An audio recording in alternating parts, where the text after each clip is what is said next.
Least common multiple is different from greatest common factor. So let's take a look at what multiples mean.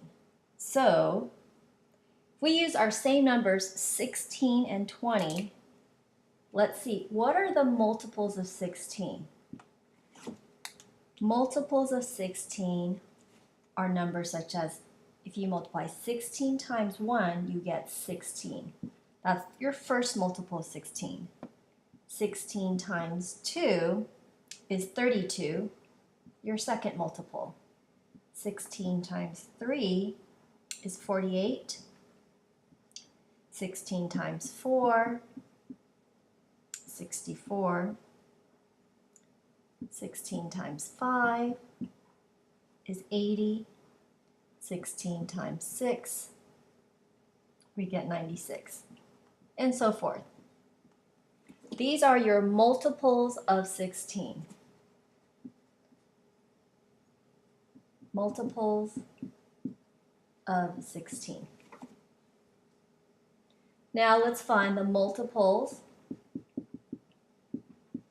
of 20.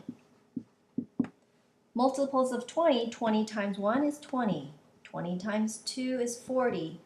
20 times 3 is 60. 20 times 4 is 80. 20 times 5 is 100. 20 times 6 is 120. 140, and so forth. All right? So multiples and factors are very different. These are multiples. 16 times 1, 16. 16 times 2. All of these numbers are multiples of 16. They are not factors. Factors were, earlier, they were 1, 2, 4, 8, and 16. Now we have to find what's, not only that we found their multiples, now we have to see what they have in common, but the least common. So far none of these are common except for 80. 80 is in common. Now if we were to multiply 16 times 20, we would get 320. So that would be a number way back here. This is also something that they have in common. 16 times 20, right? 16 times 20 is 320. 20 times 16 is 320. So those are also common multiples. But we're looking for the least common multiple. The least common multiple would be 80. Thank goodness we're not looking for the greatest common multiple because that would just go on forever. Right? So your least common multiple is 80. Now this is the concept of what it is, but I want to show you a method how to get this number without doing so much work. It'll be a lot easier.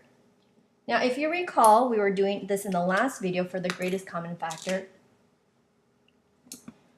We took the number 16 and 20 and we found out what smallest prime number can go into 16 and 20. 2 is the smallest that can go into 16 and 20 evenly. Get 8 and 10. 2 can go in 8 and 10 again, 4 and 5. And then there's no prime number that can go into 4 and 5. Now this is very interesting. For greatest common factor, we circle these two numbers. But for least common multiple, we make an L shape. We circle the very left and the very bottom, and we just multiply them all together.